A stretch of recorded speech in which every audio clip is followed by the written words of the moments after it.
अदिति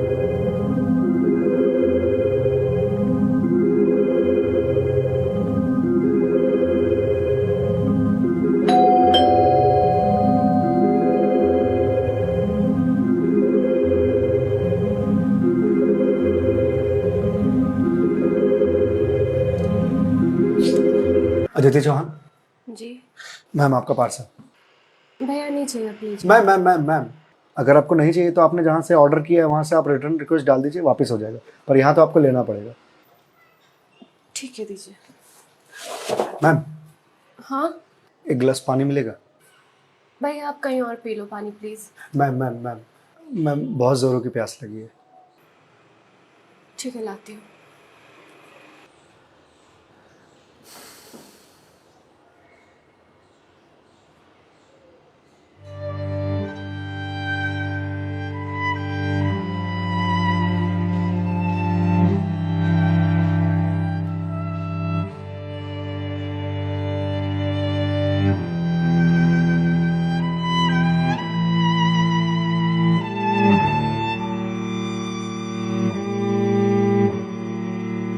लीजिए लीजिए भैया, देख क्या रहे हैं?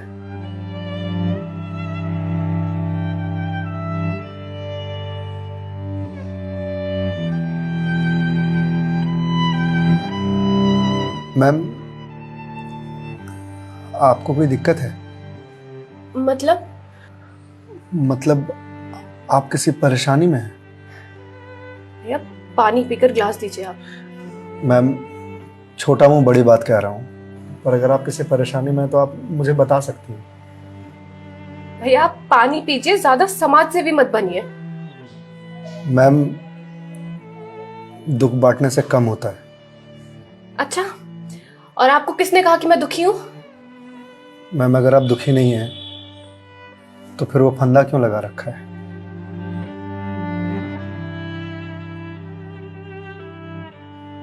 मैम मैंने सुना है खुशियां बांटने से बढ़ती हैं और दुख बांटने से कम होता है। मैम बड़े से बड़ा दुख कम हो जाता है अगर आपके पास कोई सुनने वाला हो। मैम प्लीज़ मैम रोइए मत मैम देखिए, ये तो मुझे नहीं पता कि आपको क्या परेशानी है, पर अगर आप मुझे बताएंगे तो शायद मैं कोई सॉल्यूशन निकाल पाऊँ। नहीं, कोई मेरे लिए कुछ नहीं कर सकता। मेरे पास अब मरने के अलावा कोई ऑप्शन नहीं है। मैम ऑप्शन तो ढूंढने से मिलता है ना। आप एक बार मुझे बताइए ना, शायद मैं कोई जीने का ऑप्शन ढूंढ पाऊँ आपके लिए। क्यों बताऊं तुम्हें? क्या कर लोगे तुम? मैंने बोला ना, मेरी हेल्प कोई नहीं कर सकता है। मैम आप अगर मुझे नहीं बताएंगे तो मैं वैसे भी कुछ नहीं कर पाऊंगा, पर अगर आप मुझे बताएंगे तो शायद मैं कोई हल निकाल पाऊं। और अगर कोई हल नहीं निकला तो आप तो वैसे भी सुसाइड करने जा रही थी, तो जाने से पहले अपना दुख मुझे बताते जाइए प्लीज।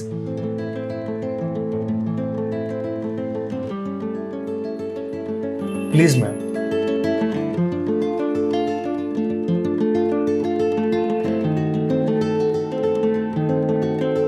मैं ईएमआईस के चक्कर में फंस चुकी हूँ। मतलब मैं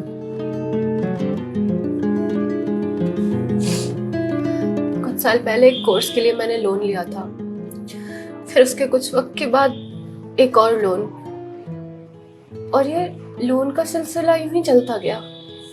इस महंगाई के जमाने में पैसे की जरूरत तो हर किसी को पड़ती है, मुझे भी थी।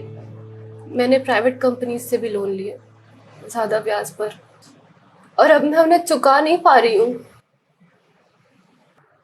क्यों मैम, आपके पास जॉब तो होगी ना? जॉब थी, पर मैं जिस कंपनी में जॉब करती थी उस कंपनी ने मुझे ये कहकर टर्मिनेट कर दिया कि फाइनेंशियल लॉस के कारण वो मुझे और मुझ जैसे कुछ एम्प्लॉयज को सैलरी नहीं दे सकते। तो मैम आप किसी और कंपनी में ज्वाइन कर लो, बहुत सारी कंपनीज हैं यहाँ तो। तुम्हें क्या लगता है मैंने अप्लाई करने का ट्राई नहीं करा होगा? जॉब नहीं खोजी होगी? बहुत की थी, पर इस रिसेशन के जमाने में जॉब मिलना कितना मुश्किल है कि तुम जैसे डिलीवरी बॉय को क्या पता।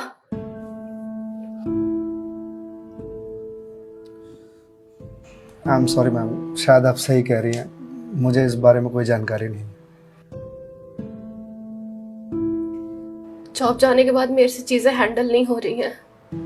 बैंक से रोज कॉल्स आते ईएमआईज भरने के लिए, और प्राइवेट कंपनी वाले फोन कर कर के धमकियां दे रहे हैं। मैं इस लोन के जंजाल में फंसती चली जा रही हूँ, और अब मेरे पास सुसाइड के अलावा कोई और ऑप्शन नहीं है। मैम, ऑप्शन क्यों नहीं है? आप ये बात अपने घर में बता सकती हैं, अपने पापा को बता सकती हैं। नहीं, मैं ये बात अपने पापा को नहीं बता सकती। क्यों मैम? मेरे पापा रिटायर हो चुके हैं, उनके ऊपर पहले से घर की बहुत रिस्पॉन्सिबिलिटीज है। वो मेरी शादी के लिए पैसे भी जोड़ रहे हैं। मैं उनसे किस मुंह से पैसे मांगू? मुझे पढ़ाने के लिए, बाहर भेजने के लिए उन्होंने ना जाने रिश्तेदारों से कितने ताने सुने होंगे, और अब जब मैं उन्हें ये जाकर बोलूंगी तो लोग क्या कहेंगे? मैम, पैसे आपको अपने पापा से मांगने हैं या लोगों से? पापा से लेने हैं। तो फिर अब लोगों का क्या है? लोगों का तो काम है कहना, वो तो कहते रहेंगे। पर मैं किस मुंह से जाके अपने पापा को ये बोलूं? किस मुंह से मांगू पैसे उनसे? जिस उम्र में मुझे उनका बोझ उतारना चाहिए, सहारा बनना चाहिए, उस उम्र में मैं उन पे ही बोझ बनूं?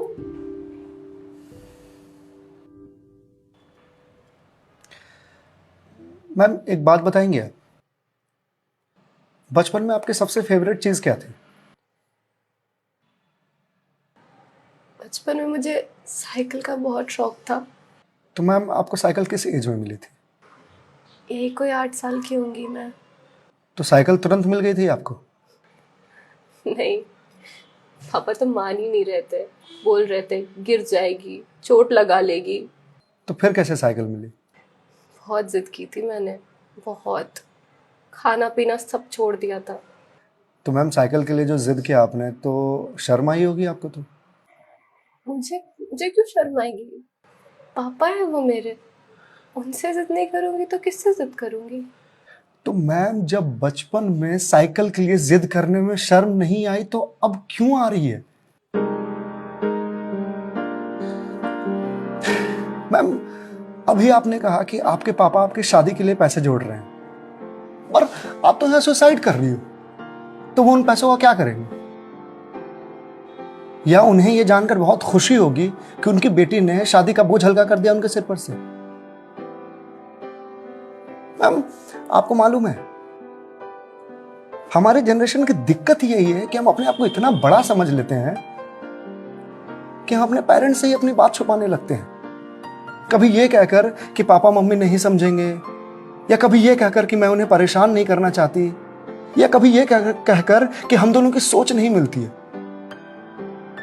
एक बार आप अपनी दिक्कत अगर अपने पेरेंट्स से शेयर कीजिएगा ना, तो आपको जीवन में फिर कभी सुसाइड करने की जरूरत नहीं पड़ेगी, या मेरे जैसे किसी अनजान से अपनी बात शेयर करने की जरूरत नहीं पड़ेगी।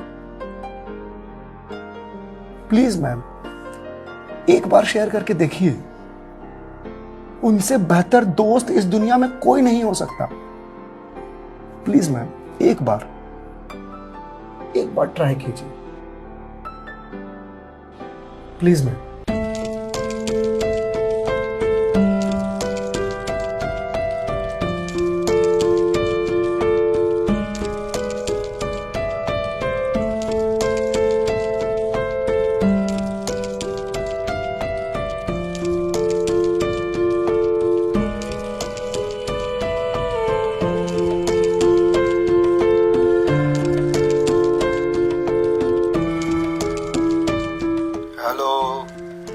हेलो पापा। हाँ दीदी, बोल, कैसी है बेटा? पापा, मुझे आपसे कुछ बात करनी है। हाँ बोल ना बेटा। पापा, मैं क्या हुआ बेटा? पापा, मैं बहुत परेशान हूँ। हाँ तो मुझे बता ना, किस लिए परेशान है? अदिति बेटा, रो क्यों रही है? बता ना, क्या बात है? पापा, वो मैंने बैंक से लोन ले रखा था ना,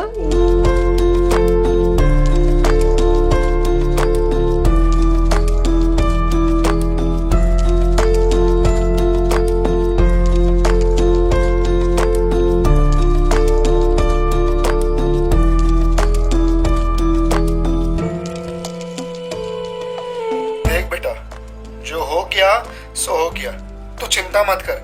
मैं हूं ना, अभी तेरा बाप जिंदा है। मैं काम करता हूँ, मैं कल ही तेरे पास आता हूँ, तू बिल्कुल भी चिंता मत कर। हाँ पापा, आप प्लीज आ जाइए। देखा मैं, आपके पापा आपके एक फोन पर यहाँ आने को तैयार हो गए और आप इतने दिनों से अकेले सफर कर रहे थे। मैम, मम्मी पापा से बढ़िया दोस्त कोई हो ही नहीं सकता। आप एक बार उन्हें दोस्त बना करके तो देखिए। आप सही कह रहे हैं भैया, मम्मी पापा से अच्छा दोस्त कोई नहीं हो सकता है। Thank you. It's okay ma'am, ये लीजिए ग्लास। वंस अगेन भैया, thank you so much. It's okay ma'am, bye. Ma'am ji? मेरे पास आपके लिए कुछ है, यही रुकिएगा, मैं थोड़ी देर में आता हूँ।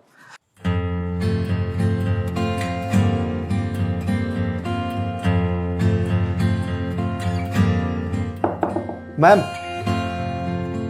जी भैया।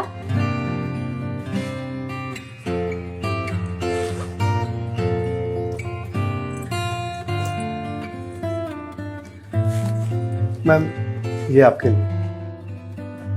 भगवत गीता? जी मैम। मैम, 2020 का साल मेरे लिए बहुत बुरा था। कोरोना में मेरी जॉब चली गई। पहले के कुछ महीने जो थे वो तो सेविंग्स से निकल गए, लेकिन उसके बाद के कुछ महीने बहुत ज़्यादा टफ था। मेरे ऊपर भी आपकी तरह बहुत सारे EMIs थे जो मैं पे नहीं कर पा रहा था, जिस वजह से मैं बहुत परेशान था और सुसाइड करने की सोचने लगा था। और एक दिन तो सुसाइड करने निकल भी गया था, लेकिन पापा ने मुझे पकड़ लिया। पहले तो बहुत डांटा,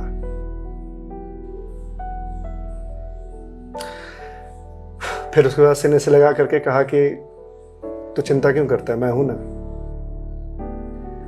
उन्होंने ही मेरे सारे बिल्स पे किए और उसके बाद ये भगवत गीता दिया मुझे और बोला, बेटा जीवन में जब भी कोई परेशानी आए, किसी चीज का हल ना मिले तो ये पढ़ लेना। इसमें जीवन की सारी परेशानियों का हल तुझे मिल जाएगा। और मैम, वो दिन है और आज का दिन है। आज जिस कंपनी से मैं आपको डिलीवरी करने के लिए आया हूं वो मेरी ही कंपनी है।